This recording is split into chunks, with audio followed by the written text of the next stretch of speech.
जीवन गाणे सुंदर आहे. कवी प्रसाद कुलकर्णी यांची नेहा खरे यांनी घेतलेली मुलाखत आता आपण ऐकूया. या जन्मावर या जगण्यावर शतदा प्रेम करावे किंवा सांगा कसं जगायचं कण्हत कण्हत की गाणं म्हणत, असा प्रश्न कुणी केला तर अर्थातच गाणं म्हणत असंच उत्तर आपल्यापैकी प्रत्येक जण देईल. पण अर्थात कधी हे गाणं आनंदाचं असेल तर कधी उदासीचं सुद्धा असू शकतं. पण या आपल्या उदासीनतेवरती किंवा दुःखावरती आपण कशी मात करायची आणि कसं आनंदाने जगायचं हे सांगणारा एक कवी मित्र आज आपल्या भेटीला आलेले आहेत. त्यांचं नाव आहे प्रसाद कुलकर्णी आणि ते असं म्हणतायत की जीवन गाणे सुंदर आहे.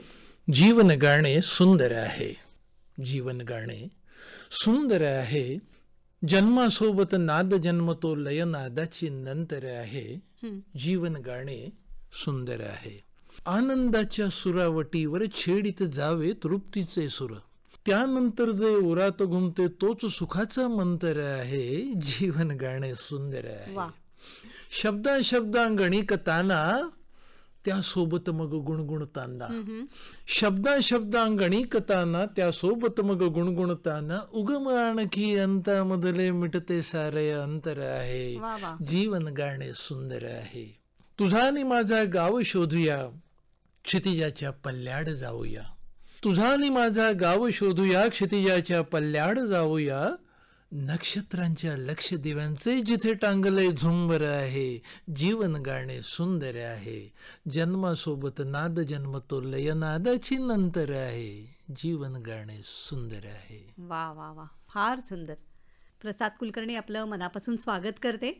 आणि जीवन गाणे सुंदर आहे हेच आपल्या आजच्या गप्पांचं शीर्षक आहे. प्रसाद कुलकर्णी यांची ओळख आपल्याला करून द्यायची तर सिद्धहस्त कवी, संवेदनशील मनाचा गीतकार, हजरजबाबी निवेदक, प्रभावी वक्ता आणि सकारात्मक वृत्तीचा स्तंभ लेखक, लोकांना आनंदाने जगण्याची प्रेरणा देणारे मोटिवेशनल स्पीकर म्हणूनही त्यांना ओळखलं जातं. आणि त्याहीपेक्षा त्यांची मोठी ओळख म्हणजे मराठी शुभेच्छा पत्रांची मुहूर्तमेढ रोवणारे प्रसाद कुलकर्णी. 1997-98 साली भावनांचा हा संवाद त्यांनी मराठीतून सुरू केला. आजवर 5000हून अधिक शुभेच्छा पत्रांकरता त्यांनी संदेश लेखन केलेलं आहे. आणि याशिवाय त्यांची ओळख म्हणजे त्यांची एकूण 9 पुस्तकं प्रकाशित झालेली आहेत. 15 मराठी चित्रपटांसाठी त्यांनी गाणी लिहिलेली आहेत. याशिवाय 16 मराठी अल्बम्समधूनही त्यांची गाणी प्रकाशित झालेली आहेत. दूरचित्रवाणीवरच्या 2 मालिकांची शीर्षकं गीतं आणि महाराष्ट्र राज्य साहित्य आणि संस्कृती मंडळाचे ते शासन नियुक्त सदस्य आहेत.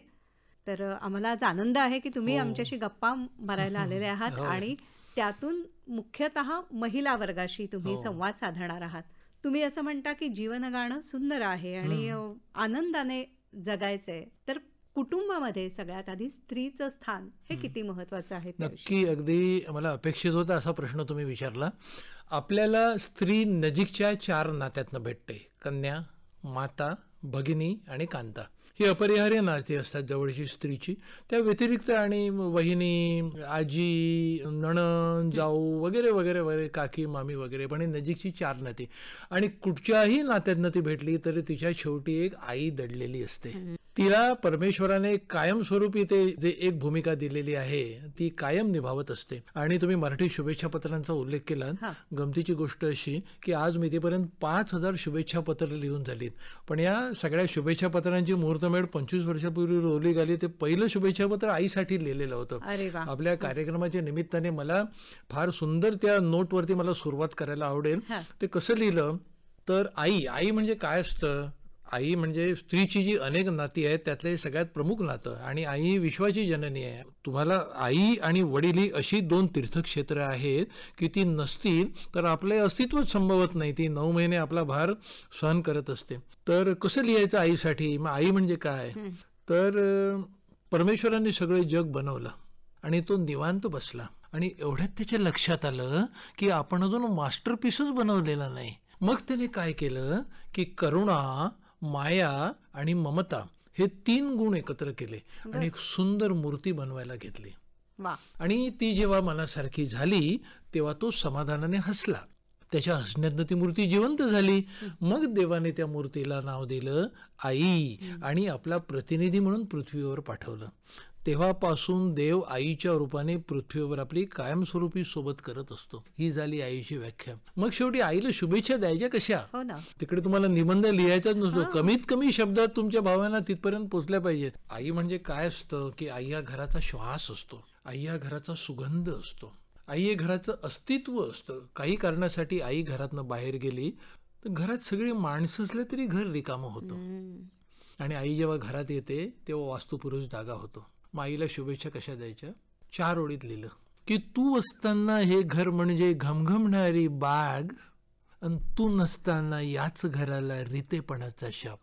तू असताना हे घर म्हणजे घमघमणारी बाग, तू नसताना याच घराला रितेपणाचा शाप. राहशील तू जिथे ती माझी रामेश्वर काशी, आणि स्वर्ग प्राप्तीचे सौख्य मिळे मज तुझ्या पावलांपाशी. वा. तू नसतीस तर आयुष्याला अर्थच असता काय, जन्मोजन्मी तूच असावीस प्रेमळ माझी माय. आणि त्यानंतर ही संकल्पना एवढी रुजली की तमाम लाखो करोडो मराठी मातांचे आशीर्वाद मला जे लाभले की तिथनं मला कधी मागे वळून बघावं लागलं नाही. हा जो महिला वर्ग जो आहे त्याच्याबद्दल माझ्या मनात कायमस्वरूपी ही एक कृतज्ञतेची, आपुलकीची ही अशी भावना आहे. बरं, तुम्ही आता स्त्रीचं आई म्हणून जे रूप आहे त्याविषयी आम्हाला सांगितलं, पण स्त्रीची दुसरी एक भूमिका पत्नीची.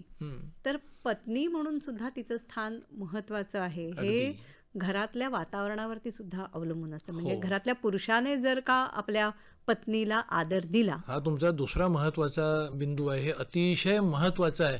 आपला हा कार्यक्रम स्त्रिया ऐकत असतील तसे पुरुष पण ऐकत असतील. आणि मला सांगतो की पत्नी म्हणजे काय, ह्याच्यातूनच पुन्हा एक आम्ही एक शुभेच्छापत्र लिहित होतो, त्यातनं ते सगळी मी नाती शोधत गेलो मी. आणि त्यात आणि महिलांची मला एवढी नाती गवसत गेली. मी जेव्हा डोळसपणे बघत गेलो तेव्हा त्यांची दुःख मला भेटत गेली, त्यांचा त्याग, त्यांचं समर्पण हे सगळं मला भावत गेलं, भेटत गेलं, काळजाला भिडत गेलं. पत्नी म्हणजे काय हो, ती जेव्हा घरात येते की नाही कोणाशी तरी लग्न करून, तेव्हा ती पूर्णपणे त्याच्यावरती विश्वास ठेवून येते. तिला माहिती नसतं तो कसा असतो, तो तिला कसा वागवणार आहे, बरा वागवणार आहे, वाईट वागवणार आहे, हाल करणार आहे, काय करणार आहे. त्याची डेफिनेशन काय, एक ती सिरीज होती ग्रीटिंग कार्डची माझ्या, त्या सिरीजचं नाव होतं म्हणजे काय. पत्नी म्हणजे काय, टिकली एवढ्या सौभाग्यासाठी, बरं का, टिकली एवढ्या सौभाग्यासाठी आपले सारे आयुष्य परमेश्वराच्या पायाशी तारण ठेवून कुणीतरी येते आपल्या आयुष्यात आणि जाते आपले होऊन, जपते आपल्याला प्राणपणाने, फुंकर घालते आपल्या अपयशावर, आपल्या अपमानावर, फुलवते आपला स्वाभिमान, देते आपल्याला जगण्याची उमेद, आणि मान सन्मानांची निरांजने आपल्या भोवती ओवाळली जात असताना स्वतः मात्र धन्यता मानते प्रकाशाची सावली होऊन राहण्यात. तिला पत्नी असं म्हणतात. ती कधीच लाईमलाईट मध्ये येते, ती भले नोकरी करत असेल. आज तुम्हाला सांगतो, मुंबईसारख्या महानगरात मी राहतो, पण संध्याकाळच्या प्रवासात चर्चगेट ते विरार आणि CST CSMT ते कल्याण या प्रवासात ऑफिस सुटल्यावरती डब्यामध्ये रात्रीच्या जेवणासाठी भाजी मोडणाऱ्या बायका मी बघतो ना, तेव्हा स्त्री म्हणजे काय ह्याची मला अतिशय प्रकर्षाने जाणीव होते. तुम्ही आता हा जो मुद्दा म्हणलात की ज्यावेळेला पुरुषाला यश मिळतं त्यावेळेला हे आपल्याकडे पूर्वापार समजूत आहे की त्याच्या पाठीमागे स्त्री असते. पण त्याचबरोबर त्या स्त्रीला घरामध्ये आदराचं स्थान मिळणं आणि तिची ही जी योग्यता आहे त्याची समज किंवा त्याची जाणीव सगळ्यांना होणं असणं हे सुद्धा फार महत्वाचं आहे, नाही का? आपण या नजरेने बघतो का, आहेत नाही असं नाही, खूप चांगली माणसं पण आहेत. आज स्त्रिया महानगरांमध्ये, मुंबई पुण्यासारख्या महानगरांमध्ये, अगदी गावागावात पण स्त्रिया नोकरी करू लागलेल्या आहेत, उच्च स्थानावर सुद्धा आहेत. मी तुम्हाला तर किती नावं अशी वाचून दाखवू, संसाराचा भार उचलतायत. पण गमतीची गोष्ट अशी की एवढं सगळं करून आपण तिला नेहमीच अंडर एस्टिमेट करत असतो. आम्हाला पुरुष माणसांना कॅज्युअल लीव्ह असते, आम्ही आजारी पडलो असतो आमच्यासाठी सिक लीव्ह असते, आमच्यासाठी PL असते, तिला कॅज्युअल लीव्ह नसते. ती आजारी पडली तरी तिने सिक लीव्ह घ्यायची नसते, तिला PL EL कधीच नसते. आम्ही रिटायर होतो, आम्हाला शनिवार रविवारी विकली ऑफ असतो, तिला नसतो, कारण तिला संसार बघायचा असतो. किती जबाबदाऱ्या असतात तिच्यावरती. म्हणजे स्त्रीला स्वतःचं अस्तित्व कधीच नसतं. लहान असताना ती पित्याच्या आज्ञेत असते, लग्न झाल्यावर ती पतीच्या अर्ध्या वचनात असते, आणि एकदा आई झाली की ती शेवटच्या श्वासापर्यंत आई बनूनच जगत असते. मुलांचं पाहणं, आलेल्या पाहुण्या रावण्यांचं बघणं, खरेदी करणं, सेल कुठे लागलं याची बातमी ठेवणं, कुठे काय स्वस्त मिळतं ते बघणं, संसारासाठी सगळं किडूक मिडूक करून संसार उभा करणं, सासऱ्यांचं बघणं, आल्या गेलेल्याचं स्वागत करणं, लग्न समारंभ बघणं आणि एवढं करून त्याची पत्नी होणं, एवढ्या सगळ्या भूमिका ती एकटी निभावत असते. तिला त्याची कधीच जाणीव नसते. माझे एक शेजारी मला नेहमी म्हणतात की बायको माझी म्हणे सारखी किरकिर करते, मी कुठेही गेलो तरी आता हे करू नका, ते करू नका, हां पार्टीला जात आहे जास्त पिऊ नका बरं का, हां पिकनिकला जात आहे, हां बीपीची गोळी व्यवस्थित घ्या. अहो म्हटलं आपली कुणीतरी काळजी करते, ही किती सुंदर गोष्ट आहे. जरा कल्पना करा, जी बायको तुम्हाला ओझं वाटते ती तुमच्या आयुष्यातनं डिलीट झाली आहे. कॉम्प्युटरवरती आपल्या लॅपटॉपवरती एखादं बटन दाबलं की एखादा तिथलं हे डिलीट होतं ना, तसं नातं एक डिलीट झालंय. तर तुम्हाला कळेल की पत्नी म्हणजे काय. आपल्याला तिच्यातले दोष दिसतात, पण आपणही काही सद्गुणाचे पुतळे नाही हे आपण विसरत असतो. तिला स्वतःची दुखणी खुपणी असतात. त्याच्या पलीकडे जाऊन तिच्या मातृत्वाचा अधिभार म्हणून परमेश्वराने तिला महिन्यातले काही दिवस मरणवेदना दिलेल्या असतात. त्या ती सोसत असते. आपल्याला ती दुःख तर कधीच कळत नाहीत. तर आणि ती अनेक नात्यातनं भेटते. कधी आई म्हणून भेटते, कधी पत्नी म्हणून भेटते, कधी मुलगी, कधी मैत्रीण, कधी सहकारी. आणि आपल्यापेक्षा पुरुषांपेक्षा ती परमेश्वराची लाडकी आहे. आपल्यापेक्षा तिला अधिक काय दिलंय? आई बनण्याचा अधिकार दिलाय. तो आम्हाला नाही. आम्हाला सृजनशीलता नाही, आम्हाला प्रसवण्याचा अधिकार नाही. तिला सर्वाधिक सहनशक्ती दिली आहे, तिला सर्वाधिक समजूतदारपणा दिलाय, तिला निरपेक्ष प्रेम करण्याचा अधिकार दिलाय, तिला समर्पण दिलंय, तिला एकाग्रता दिलंय आणि खूप काही दिलंय. आणि म्हणूनच की काय, पुरुष प्रधान संस्कृतीने तिला सर्वात कमी अधिकार दिले आहेत. आजच्या आपल्या गप्पांचा केंद्रबिंदू हा स्त्री असणार आहे हे तर स्पष्टच आहे. आजच्या काळातली स्त्री बदलली आहे, स्वतःच्या पायावरती उभी आहे, स्वावलंबी आहे, ती निर्णय क्षमता तिच्यामध्ये अफाट आहे आणि स्वयंसिद्ध आहे. ती स्वतःला घडवते, मार्गक्रमण उत्तम प्रकारे आपली करते. अशी काही सकारात्मक उदाहरणं मला सांगाल का? खूप आहेत. इंदिरा नूईंचं नाव आहे, किरण शॉ वॉलेस मुजुमदार आहेत, खगोलशास्त्रात आपल्या भारतीय वंशाच्या कल्पना चावला त्यांचं नाव आहे. किती नावं घ्यावी. क्रीडा क्षेत्रात नावं आहेत. आज आमची सायना नेहवाल आहे. ह्या सगळ्या ऑलिम्पिक जिंकणाऱ्या, ऑलिम्पिकचा दुष्काळ प्रदीर्घ काळ जो भारतात होता, वैयक्तिक पदकांचा तो दुष्काळ तो संपवणारी अशी कितीतरी महिलांची नावं आहेत एकाच वेळेला. कर्नम मल्लेश्वरी, त्याच्यानंतर मेरी कोम बॉक्सिंग मधली, साक्षी मलिक, या सगळ्यांनी भारताचं नाव रोशन केलेलं आहे. अजून एक तुम्हाला मला सांगायला आवडेल, अरुणिमा सिन्हाची गोष्ट आहे. व्हॉलीबॉल प्लेअर होती. तर स्त्रीकडे एक जिद्द असते, चिकाटी असते, धाडस असतं, पण हे सगळं लपलेलं असतं, हिडन असतं. तर प्रसंग अंगावरती आला की ते कसं पुढे येतं लोकांच्या समोर. ही गोष्ट आहे साधारण एक 2011-12, म्हणजे साधारण ह्या गोष्टीला 12-14 वर्ष झाली. तर ही मुलगी नॅशनल व्हॉलीबॉल प्लेअर होती. त्यावेळी ती 22 वर्षांची होती आणि ती पुष्पक एक्सप्रेसने लखनौवरनं दिल्लीला कॅम्पसाठी यायला निघाली होती. तर रात्री प्रवासात ती ट्रेनमध्ये बर्थवर झोपली होती. तर काही चोरांनी तिची पर्स खेचण्याचा प्रयत्न केला. ती साहजिकच खेळाडू होती, तिने प्रतिकार केला. तर त्यांनी तिला भर रात्री चालत्या ट्रेनमध्ये डब्यातून खाली टाकून दिलं. ती ऑपोजिट ट्रॅकवरती पडली आणि जखमी अवस्थेत, मणक्याला मल्टिपल फ्रॅक्चर्स आणि त्याच्यावर आणि कडी म्हणून की काय, की समोरून येणाऱ्या ट्रेनने तिचा एक पाय कापला आणि तशा अवस्थेत ती विव्हळत रात्रभर पडून होती. किडे, उंदीर तिच्या जखमा चाचळत होते. सेमी कॉन्शियस अवस्थेत ती पडून होती. दुसऱ्या दिवशी सकाळी येणाऱ्या ट्रेनने सूर्यप्रकाशात तिला बघितलं. मग तिला एम्स या प्रसिद्ध दिल्लीच्या हॉस्पिटलमध्ये हलवण्यात आलं. तिथे ती 3 महिने बेड रिडन होती. केवळ ती आत्मिक सामर्थ्याच्या बळावर त्यातनं बरी झाली. आता तर ती एका पायाने अपंग, एक पाय तिचा कापला गेलाय. ती जन्मात व्हॉलीबॉल खेळू शकणार नाही, पण तिने त्याच्यापेक्षा मोठं स्वप्न बघितलं. तिने एव्हरेस्टवर जाण्याचं स्वप्न बघितलं. तिने बचेंद्री पालना फोन लावला. बचेंद्री पाल ह्या पहिल्या भारतीय महिला आहेत ज्या एव्हरेस्ट चढून गेल्या होत्या. त्या जमशेदपूरला स्थायिक झालेल्या आहेत. आता त्या मला वाटतं 60च्या पार, म्हणजे 65 ते 67 त्यांचं वय असेल. आणि अरुणिमाने त्यांना आपली कहाणी सांगितली. तर बचेंद्री पाल म्हणे की वेडी आहेस का बाळा तू, जिथे 2 पायाच्या लोकांना जाणं कठीण आहे, एवढे सगळे सोपस्कार करावे लागतात, तिथे तू एक अपंग मुलगी कशी जाणार. ते म्हणाले मला फक्त तुम्ही गाईड करा, मी जाणार. मग ती ज्याला जयपूर फूट म्हणतात, तो खोटा लाकडी पायाकडून ती चालायला शिकली. त्याने प्रॅक्टिस केली आणि केवळ 2 वर्षात 2013 साली ती अपंग मुलगी एव्हरेस्ट चढून गेली. तिला 2013 साली त्यानंतर पद्मश्री देऊन गौरवण्यात आलं. कमाल. किती किती मोठी कमालाची गोष्ट आहे. धाडस, चिकाटी, समर्पण या सगळ्या गोष्टी स्त्रीमध्ये एकवटलेल्या असतात. आपल्याला ते दिसत नाहीत, पण जसा निखारा, त्याच्यावरची राख आपण फुंकरीने उडवली की तो प्रज्वलित झालेला निखारा दिसतो, तसं स्त्रीचं जे तेज आहे ना, आत्मिक तेज, ते अशा वेळेला आपल्या समोर होतं. वा.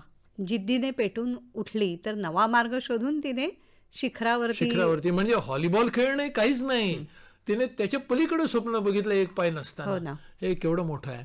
अशीच गोष्ट आहे सुधा चंद्रनची.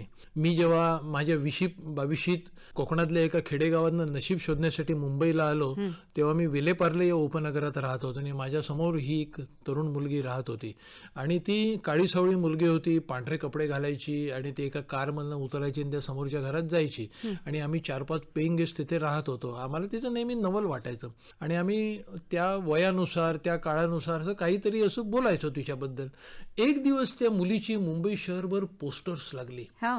आणि तिच्या आयुष्यावरती चित्रपट आला होता, नाचे मयुरी. नाचे मयुरी. आणि तो चित्रपट बघायला आम्ही तिथल्या थिएटरमध्ये गेलो तेव्हा आमची मान लाजेने झुकली. तिची आम्हाला सगळी कहाणी, त्यात तिने स्वतःचा रोल स्वतःच प्ले केला होता. हा चित्रपट मुळात मयुरी या नावाने तेलुगूत आला होता आणि तो रिमेक होऊन हिंदीत आला आणि त्यावेळेला आम्हाला तिची कहाणी समजली की वयाच्या 5व्या वर्षापासून तिने भरतनाट्यम शिकायला सुरुवात केली. भरतनाट्यम हे एकच तिचं ध्येय होतं, त्या अर्जुनासारखं भरतनाट्यम ह्याच्यातच तिने करिअर करायचं ठरवलं होतं आणि वयाच्या 18व्या वर्षी तिला जीवघेणा अपघात झाला. जे प्राणांवर आलं होतं ते पायावर निभावलं आणि तिचा एक पाय कापावा लागला. कल्पना करा, भरतनाट्यम हे एखाद्या तरुण मुलीचं करिअर आहे, तिने केवळ तो एकच मार्ग निवडला, त्यात आणि ती 18 वर्षाची तरुण आणि तिचा एक पाय कापावा लागला, तर तिच्यावर काय गुजरली असेल. पण तिच्या आईने तिला उमेद दिली.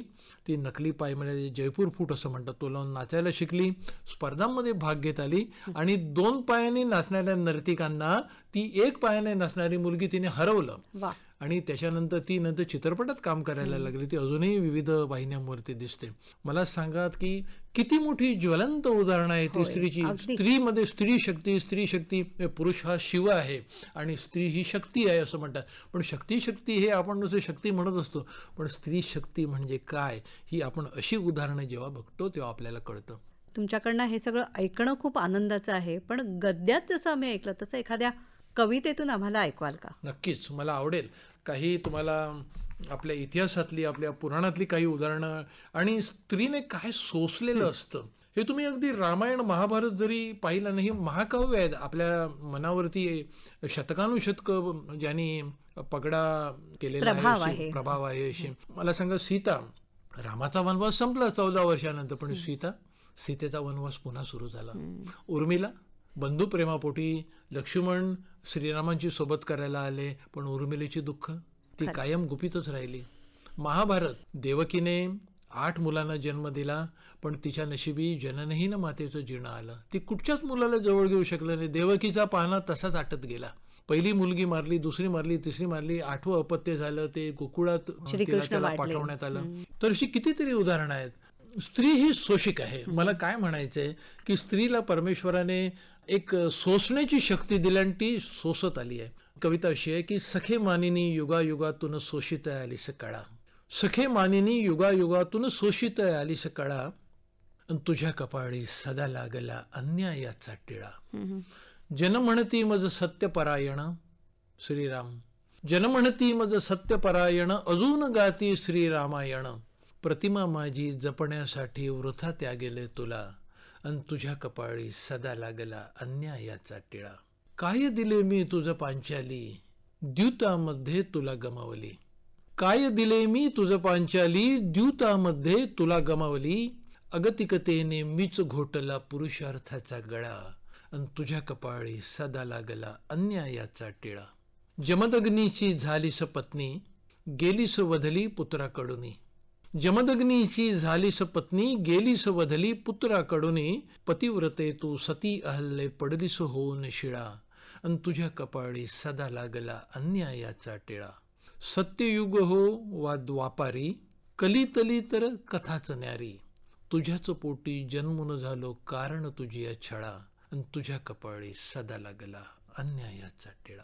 तर स्त्री ही सदा शोषिक असते, समजूतदार असते, जगाचा भार वाहत असते, तिची सृजनशक्ती जी आहे ते सुद्धा सोसणंच असतं. हो.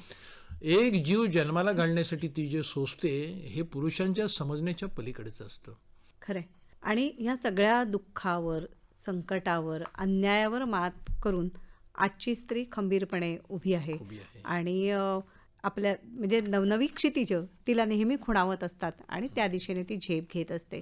तर अशाच काही सकारात्मक उदाहरणांविषयी आम्हाला ऐकायला आवडेल की आपला विषय जो आहे की हे जीवनगाणे सुंदर आहे, तर त्या अनुषंगाने आणखी काय सांगाल आपण? पण खूप उदाहरणं आहेत ना अशी. आपण आज आपल्या महाराष्ट्राचा इतिहास जर बघितला तर अहिल्याबाई होळकरांचं उदाहरण आहे. आयुष्य किती सुंदर बनवतायत आणि विपरीत परिस्थिती सुंदर बनवतायत. खंडेराव मारले गेले, एकुलते एक पुत्र मल्हाररावांचे. मग हे साम्राज्य सावरणार कोण हा प्रश्न होता. मल्हारराव वृद्ध झाले होते. अशा वेळी खंडेरावांची विधवा पत्नी अहिल्याबाई ती पुढे आली आणि तिने असं राज्य करून दाखवलं की या गोष्टीला 300 वर्षाहून 3 शतकांचा काळ लोटलाय, पण अजूनही तिचं नाव घेतलं जातं. झाशीची राणी हे किती सुंदर उदाहरण आहे. झाशीची राणी ही आमच्या पुण्याच्या नेवाळकरांची मनू नाव तिचं, मणिकर्णिका. आणि ती लग्न होऊन झाशीला गेली आणि तिथे जेव्हा इंग्रज त्यावेळी वेगवेगळे कारणं देऊन संस्थानं खालसा करत सुटले होते, तर त्यांचं संस्थान जेव्हा खालसा केलं, झाशीचं संस्थान, तेव्हा ही जी एक अबला जिला म्हटलं जातं, ती अशी आमची झाशीची राणी मनू ही पेटून उठली आणि त्याने स्वातंत्र्य लढत केवढा तरी मोठा सहभाग केलेला आहे. ही सकारात्मकतेची उदाहरणं नव्हेत का? अगदी. आणि ही तर नेहमीच प्रेरणादायी अशी उदाहरणं आमच्या समोर आहेत. सामान्य स्त्रीला मात्र स्वतःबद्दलचा न्यूनगंड असतो किंवा काही वेळेला आपल्यामध्ये आहेत ज्या क्षमता त्याची पुरेशी जाणीव नसते. ती तर व्हायलाच पाहिजे. एक मोटिवेशनल कार्यक्रम माझा चालू होता, महिलांसाठी कार्यक्रम होता, महिला दिनाच्याच अनुषंगाने हा कार्यक्रम होता. मी माझ्यासमोर बसलेल्या ज्या काही भगिनी होत्या त्यांना प्रश्न विचारला, मला एक सांगा, तुम्ही कोणासाठी जगता? प्रत्येकाने वेगवेगळे उत्तर दिलं. कोणी सांगितलं मी माझ्या कुटुंबासाठी जगते, कोणी सांगितलं मी माझ्या पतीसाठी जगते, कोणी सांगितलं माझी मुलं हेच माझं सर्वस्व आहे, कोणी काय सांगितलं. मग मी त्यांना विचारलं, तुम्ही स्वतःसाठी कधी जगता? हो. कोणाकडेच उत्तर नव्हतं. स्वतःसाठी जगा. आणि मग कसं जगायचं? स्वतःचा शोध घ्या. परमेश्वराने प्रत्येकाला काही ना काहीतरी दिलेलं आहे, ते तुमच्या आतमध्ये दडलेलं आहे. एक लक्षात ठेवा, परमेश्वराने तुम्हाला काहीतरी दिलंय आणि तुम्ही ते झाकून ठेवताय आणि दुसरंच काहीतरी करताय. हा त्या परमेश्वराच्या इच्छेचा अपमान नव्हे का? तुम्ही त्याचा शोध घ्या, तुम्ही ते उजेडात आणा. कोणाला तरी सुंदर गाण्याची कला अवगत असते, कोणाकडे तरी अद्भुत पाक कौशल्य असतं. त्या बाईच्या हाताला अक्षरशः एवढी चव असते ना, अन्नपूर्णा, की तिने काही जरी केलं ना तरी ते एवढं सुंदर बनतं. कुणाकडे तरी सुंदर हातामध्ये या बोटामध्ये एवढी सुंदर चित्रकला असते की तिने साधी अशी रेघ जरी मारली ना तरी एक लयदार चित्र तयार होतं. कुणाला काही छान वाजवता येतं. कोणाकडे अद्भुत मॅनेजमेंटचं कौशल्य असतं. स्त्रीकडे असतं. स्त्री ही एक चांगली मॅनेजर असते. संस्कृतमध्ये एक श्लोक आहे, वचन असं आहे की अमंत्रम अक्षरम नास्ती, नास्ती मूलम च औषधी, अयोग्यम पुरुषम नास्ती, योजकस्तत्र दुर्लभा. अमंत्रम अक्षरम नास्ती म्हणजे ज्या अक्षरात मंत्र नाही असं एकही अक्षर नाही. नास्ती मूलम च औषधी, ज्या मुळामध्ये झाडाच्या औषधी गुणधर्म नाही असं झाड नाही. अयोग्यम पुरुषम नास्ती, पुरुष याचा अर्थ व्यक्ती या अर्थाने इथे घेतलाय. अशी व्यक्ती नाही की ते ज्या व्यक्तीला काही गुणधर्म, तिच्याकडे काही कौशल्य नाही. योजकच तत्र दुर्लभा. स्त्रीमध्ये जन्मताच एक मॅनेजमेंट स्किल असतं. कोंड्याचा मांडा करणं, घरात आयत्या वेळी पाहुणे आले तर जो स्वयंपाक उपलब्ध असतो त्याच्यात पानं वाढवणं, जपून ठेवलेले पैसे संपत आलेत तर आहे त्या पैशात मॅनेज करणं, किंवा घर खर्चाला जे काही पैसे मिळतात, मुलं देतात, महिने पती देतो किंवा ती स्वतः कमवते, त्यातून ऑटोमॅटिक काही पैसे काढून ठेवणं. दागिने योग्य प्रकारे त्यांचं नियोजन करणं, वेळेचं नियोजन करणं. पाहुणे येणार आहेत किंवा नाती आहेत, कुणाला काही नात्यात कुणाचा नवा जन्म झालाय, कुणाचं लग्न आहे, कुणाचा समारंभ आहे, कुणाचं काही डोहाळे जेवण, हे सगळं स्त्रीला जमत असतं. Multitasking is the proper word. एकाच वेळी हे तिच्याकडे अद्भुत शक्ती असते आणि आपल्याला याची जाणीव असते, किंवा तिला स्वतःला त्याची जाणीव नसते. मला स्त्रियांना हे सांगायचं होतं की माझ्या मैत्रिणींनो, माझ्या भगिनींनो, याचा शोध घ्या आणि हे तुम्ही उत्तम प्रकारे करू शकता. हे उजेडात आणा. कधीतरी स्वतःसाठी जगायला शिका. स्त्री त्याग तर करतेच, प्रश्नच नाही, ती त्याग करतच आली आहे, पण हा त्याग जोडीदारांना पण करायला नको का? घर दोघांचं असतं. मी एक कविता ऐकली होती की घर दोघांचं असतं, दोघांनी सावरायचं, एकाने पसरलं तर दुसऱ्याने आवरायचं. हे फक्त स्त्रीचं काम नाही आहे, हे दोघांचं काम आहे. चंद्रशेखर गोखलेंची चंद्रशेखर गोखलेंची कविता आहे. पण मग काही वेळेला अशी संधी समोर दिसते की ज्याच्यामध्ये आनंद आहे, कधी मैत्रिणींची सहल असेल किंवा काय, तरी पण मी जाऊ की नको असा एक पाय परत तिचा घरात अडखळतो काही वेळेला. अशा वेळेला तिने खरं तर बाहेर पडायला हवं ना, की कधीतरी स्वतःसाठी 4 विसाव्याचे 4 आनंदाचे क्षण हे शोधायला हवे. हो, मी आता तेच तर सांगितलं की तिने जायला हवं, पण तिला घराचं व्यवधान असतं. स्त्री मग माझं असं अवलोकन आहे, कुठेही ती जरी नाटक बघायला जरी गेली, ती चित्रपट बघायला गेली, तरी तिच्या डोक्यात असं संध्याकाळी गेल्यावर कुकर लावायचं आहे, किंवा आता मुलं काय करत असतील, मुलं शाळेतून आली असतील की नाही, की दंगाधोपा करत असतील, की आता सासूबाई झोपले असतील, की आता काय आईचं औषध आणायचं आहे, की आता काय सासरे वनं खोकला अनंत लावायचं, विचार की असतात आता डोक्यात. अनेक व्यवधानं तिला असतात. ही व्यवधानं किती पुरुष काही असेल तर पुरुषालाही व्यवधानं नसतात. स्त्रीकडे ही जन्मजात जाणीव असते आणि ती घेऊनच जगत असते. तुम्ही एक मगाशी छान शब्द वापरला, मल्टीटास्किंग. मल्टीटास्किंग, एकाच वेळी मल्टीटास्किंग असता ती मल्टी डायमेन्शनल पण असते, म्हणजे बहुआयामी असं तिचं व्यक्तिमत्व असतं. एकाच वेळी ती आई असते, एकाच वेळी पत्नी असते, एकाच वेळी सहकारी असते, एकाच वेळी ऑफिसमध्ये बॉस असते. सगळी नाती ती एका वेळी निभावत असते. तर एक फार स्त्री म्हणजे स्त्रीचं व्यक्तिमत्व हा एक बहुरंगी कॅलिडोस्कोप असतो असं मला वाटतं. मी एक सुंदर कविता तुम्हाला ऐकवतो, मला आवडेल ऐकवायला, की माझ्या बघण्यातली एक, माझ्यात आयुष्यात आलेली अशी एक स्त्री, खूप परमेश्वराने तिच्यावरती आघात केले. जसं आपण झाशीच्या राणीचं नाव घेतलं, जशी आपण अहिल्या देवींचं नाव घेतलं, अशी आपण अनेक नावं घेतली. तर कविता अशी आहे की तशा परिस्थितीत सुद्धा तिने जगण्याची इच्छा, उमेद जागृत ठेवली होती. ती दुःखाचा चंद्र माळीते भाळी आणि का हसते, आणि का हसते. ती दुःखाचा चंद्र माळते भाळी आणि का हसते, आणि औसेच्या अंधारातही पौर्णिमेपरी दिसते. ती नाही सुंदर नाही देखणी तरीही लोभसवाणी, ती नाही सुंदर नाही देखणी तरीही लोभसवाणी, तशी फारशी कुणास ठाऊक नाही तिची कहाणी. उरात दाबून कडदुःखाचे सुरात पण ती गाते, अन औसेच्या अंधारातही पौर्णिमेपरी दिसते. ती नियतीशी गप्पा करते गळ्यात गाळून घालून गळा, ती नियतीशी गप्पा करते गळ्यात घालून गळा, शापाचा उशाप करायची अवगत जादू तिला. व्यथा वेदना अन दुःखांची खुशाल सलगी करते, अन औसेच्या अंधारातही पौर्णिमेपरी दिसते. परिस्थितीने तिला एकदा दिला अघोरी घाव, परिस्थितीने तिला एकदा दिला अघोरी घाव, तिला म्हणाली पुसून टाकीन तुझे येथून नाव, ती नावानिशी परिस्थितीशी अजून आहे लढते, अन औसेच्या अंधारातही पौर्णिमेपरी दिसते. तर स्त्री ही जी असते ती अशी असते, सगळीकडे अंधकार भरलेला असेल तरी ती लढत असते. तुम्हाला इतिहासातलं उदाहरण सांगतो. आपल्याला छत्रपतींचं एक चरित्र तर माहितीच आहे. छत्रपतींचं निर्वाण झालं होतं, त्याच्यानंतर संभाजी राजांना फंदफितुरीने औरंगजेबाने पकडलं होतं, आणि राजाराम जिंजीला जाऊन बसले होते, तिथे त्यांना त्यांच्या सहकार्याने हलवलं होतं. अशावेळी येसूबाईंनी हाती तलवार घेऊन जी झुंज दिली ती म्हणजे इतिहासाने त्याच्यावरती कादंबऱ्या निघाल्या आहेत, त्याच्यावरती चित्रपट निघाले. ती झुंज जी होती त्याने स्वराज्याचा कोसळणारा डोलारा जो होता तो त्या एका स्त्रीने जिवंत ठेवला होता. जिजाऊनी शिवाजी महाराजांना घडवलं ते सर्व ज्ञात आहे, पण येसूबाईंचं जे चरित्र आहे, येसूबाईंनी जे घडवलं होतं, तो जो मधला जो कॅच होता, जिथे शिवाजी महाराजांनी कठोर परिश्रमाने अख्खं आयुष्याचं यज्ञ पेटवून जे स्वराज्य निर्माण केलं होतं, ते जिथे तो डोलारा कोसळण्याच्या परिस्थितीत आला होता, तो त्या एका स्त्रीने त्यावेळी जिवंत ठेवला होता.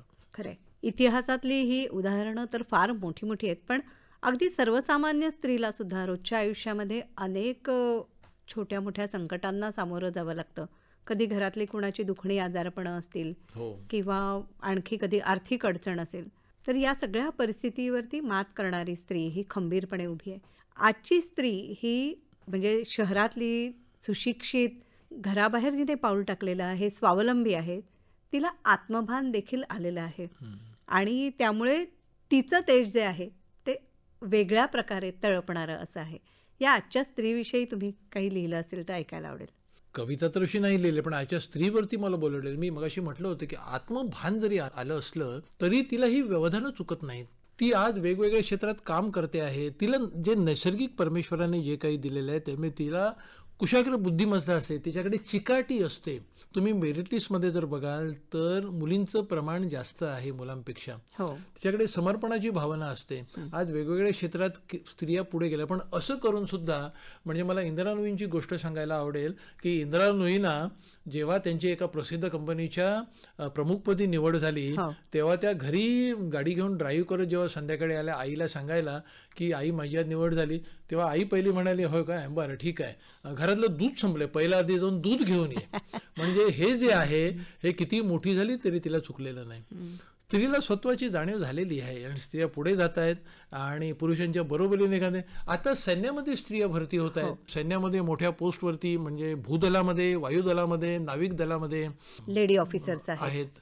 माझा भारतीय नौसेनेशी अगदी जवळचा संबंध होता. त्यावेळी मी बघायचो आणि कुठेही कमी नव्हता त्या की आणि त्यांना कुठचीही वेगळी वागणूक पण नव्हती की तू मुलगी आहेस म्हणून तू हे काम करायचं नाही, असं सुद्धा नव्हतं.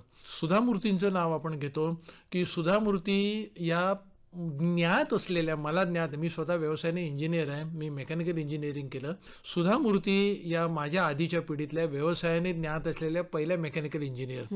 आणि जेव्हा त्यांना कंपनीमध्ये जेव्हा स्त्री म्हणून नोकरी नाकारण्यात आली तेव्हा त्यांनी थेट GRD टाटांना पत्र लिहिलं. हे सुधा मूर्तींनी लिहून ठेवलंय आपल्या पुस्तकामध्ये. आणि GRDने त्यांना मग बोलवलं आणि मग त्यांना सन्मानाने नोकरी दिली. ही काही म्हणजे आत्मभानाची उदाहरणं नव्हेत का? आणि तशी फार जुनी नाही, अलीकडची अगदी आहे. अलीकडची गोष्ट आहे, आपल्या सर्वांना ज्ञात असलेली. सुधा मूर्ती आपल्या समोरच आहेत. सेवा, त्याग, बुद्धिमत्ता या सगळ्यांचा एक कोलाज केला तो सुधा मूर्ती. पती पत्नीच्या नात्याविषयी, त्यांच्या परस्परातील प्रेम आणि विश्वासाविषयी काय सांगाल? पती आणि पत्नी ही संसार रथाची दोन चाकं आहेत. त्यांच्या समन्वय असला, ती जर जोडीने चालली तर रथ योग्य दिशेने जातो, व्यवस्थित जातो. पती जर पत्नीला ओझं समजायला लागला किंवा ती जी काळजी करते त्याची किरकिर व्हायला लागली. मी आपल्या या कार्यक्रमाच्या पूर्वार्धात तुम्हाला एक गोष्ट सांगितली होती की पत्नी त्या नवऱ्याला त्याची काळजी घेते, बीपीच्या गोळ्या घे म्हणून सांगते, ह्याचा त्याला त्रास होतो. मी त्याला म्हटलं पत्नीला ओळखा, ती तुमच्यासाठी जो त्याग करते तो ओळखा. ती जर तुमच्या आयुष्यातनं डिलीट झाली तर काय होईल हे ओळखा. तिची जी दुःख आहे ती समजून घ्या. मी त्याला म्हटलं एक काम करा, आज संध्याकाळी घरी जाल ना तेव्हा बॅगेतून एक मोगऱ्याचा गजरा आठवणीने घेऊन जा तिच्यासाठी. घरी गेल्यावर लगेच बॅग उघडू नका, कारण मोगऱ्याला चुगली करायची वाईट सवय आहे. तो बॅगेतच ठेवा. गेल्या गेल्या ऑफिसमधला राग तिच्यावर काढण्याऐवजी जरा हलकं फुलकं बोला, तिला पुलंची जोक ऐकवा, एखादं लताचं किंवा रफीचं गाणं तिला ऐकवा, गुणगुणा. तिचा थकवा थोडा सुसह्य होईल. पदर खोचून ती कामाला लागेल ना तेव्हा मंद आवाजात तिच्यासाठी लता दिदींचा रमैया वाजतावया लावा. आपला थकवा विसरून तिने रांधलेलं जेवण वाढताना तुम्ही ते जेवायला बसाल ना तेव्हा ते किती खूप चवदार झालंय हे तिला सांगा. तिला खूप आवडेल ते. ती जेव्हा भांडी आवरेल ना तेव्हा तिला थोडी मदत करा. उद्याच्या डब्यासाठी ती जेव्हा भाजी चिरायला बसेल ना तेव्हा तिचा हात हातात घेऊन त्यावर पडलेल्या चिरा बघा. तुम्हाला हळवं व्हायला होईल.